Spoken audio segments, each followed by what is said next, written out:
नमस्कार बच्चों। आज हम कक्षा 2 की हिंदी व्याकरण पुस्तिका का पाठ नंबर 1 पढ़ेंगे, जिसका नाम है वर्णमाला। ये स्टार्ट करते हैं। मुख से निकलने वाली आवाज़ एक ध्वनि होती है।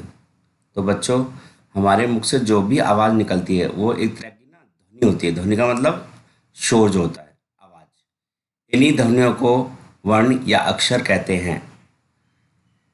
वर्ण भाषा की सबसे छोटी इकाई होती है।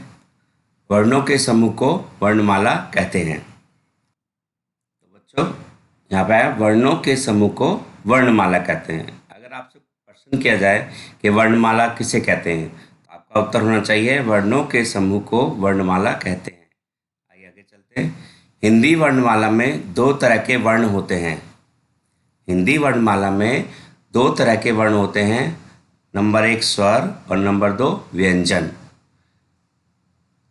अब हम स्वर और व्यंजन के बारे में पढ़ेंगे। स्वर। हिंदी वर्णमाला में 11 स्वर हैं। अब वो बच्चों कौन कौन से हैं? अ, आ, ई, उ, ऋषि, ए, ऐ, ओ, औ। और ये जो वर्ण हैं, ये जो ध्वनियाँ हैं, ये ध्वनियाँ स्वतंत्र हैं बच्चों। जो स्वर होती हैं, जो स्वर की ध्वनियाँ हैं, वो स्वतंत्र होती हैं। स्वतंत्र का मतलब होता है उनको किसी दूसरे अक्षर की या वर्ण की जरूरत नहीं होती बोलने के लिए। आगे है व्यंजन। हिंदी वर्णमाला में 33 व्यंजन हैं। हिंदी वर्णमाला में 33 व्यंजन हैं। और ये व्यंजन जो होते हैं, इन ध्वनियों को बोलने के लिए स्वरों की सहायता लेनी पड़ती है। जैसे क जमा अ, तो क्या हो गया? क। यानी क में अ स्वर जुड़ेगा तब वो बनता है क। इसी तरह से ख में अ स्वर जुड़ता है तो बनता है ख। तो ये 33 व्यंजन ये हैं: क, ख, ग, घ, ण, च, छ, ज, झ, ण, ट, ठ, ड, ढ, ण, त, थ, द, ध, न, प, फ, ब, म, य। ये हैं आपके 33 व्यंजन। इनके अलावा जो बच गए हैं उनको हम अन्य व्यंजन कहते हैं। जैसे य, र, ल, व, श, श, स, ह। अब कुछ जो वर्ण होते हैं वो कहलाते हैं संयुक्त व्यंजन।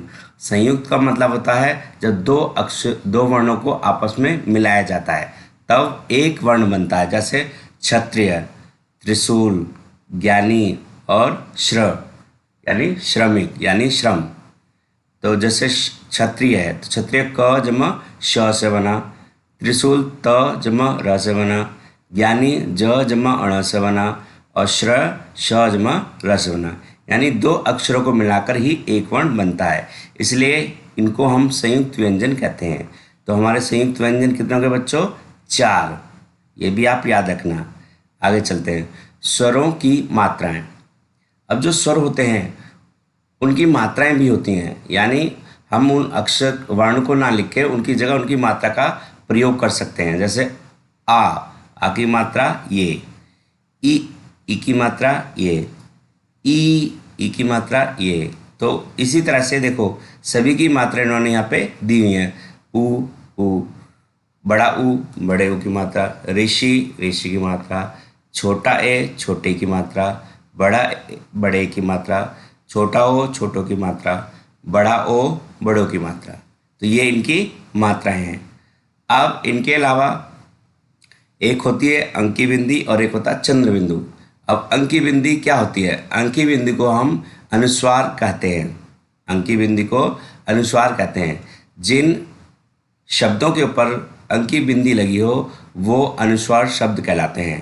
जैसे पतंग, अंगूर, बंदर, मंदिर, इन सब पर देखो बिंदी लगी हुई है यानी अंकी बिंदी। तो ये कौन से शब्द हो गए?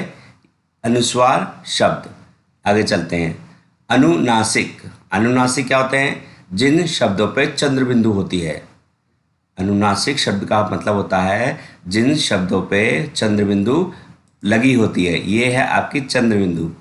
ठीक है। अब देखिए जैसे आँख, आँख पे चंद्र बिंदु आ गई, चांद, चांद पे चंद्र बिंदु, सांप, सांप पे चंद्र बिंदु, ऊंट, ऊंट पर चंद्र बिंदु। तो ये जो अक्षर हमने यहाँ पे लिखे हैं, जो शब्द आपने यहाँ पे देखे हैं, ये अनुनासिक शब्द हैं, याद रहेगा। आइए अब कुछ संयुक्त ध्वनि के बारे में पढ़ते हैं।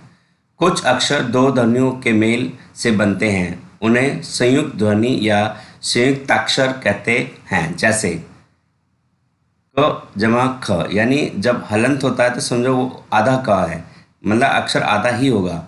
तो क जमा ख तो क्या आ गया, कख, यानी मक्खी और मक्खन।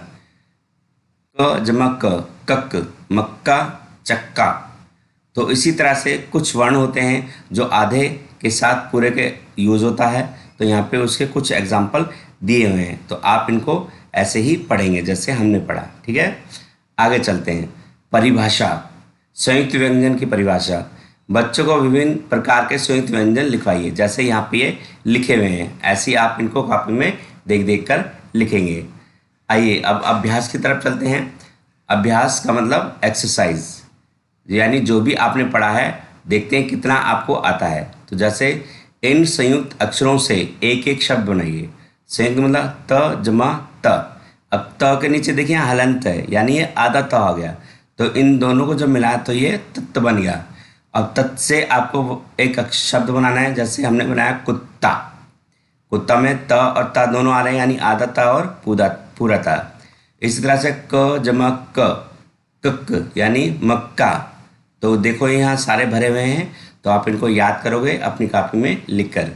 आगे चलते हैं। चित्रों को देखकर वर्णों के साथ आवश्यक मात्राएं लगाइए।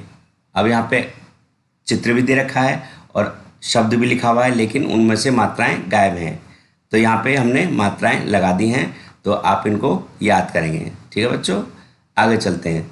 सही विकल्प के आगे शुद्ध का निशान लगाइए। शुद्ध का मतलब टिक का निशान। वर्णों के समूह को क्या कहते हैं?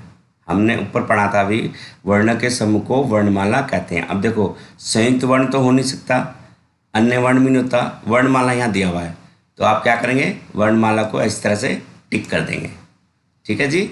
अब आगे, भाषा की सबसे छोटी इकाई क्या है? तो भाषा की सबसे छोटी इकाई वर्ण है, वर्ण पर टिक करिए। तो यहाँ पे देखो सभी के आंसर टिक कर रखे हैं, तो आप इनको बच्चों याद करेंगे। तो आज आपने क्या पढ़ा, वर्णमाला। वर्णमाला में कितने प्रकार के वर्ण होते हैं, फिर उसके बाद संयुक्त व्यंजन आ गया, फिर उसके बाद अन्य व्यंजन आ गया। तो आप इस पूरी एक्सरसाइज को एक बार दोबारा पढ़ेंगे।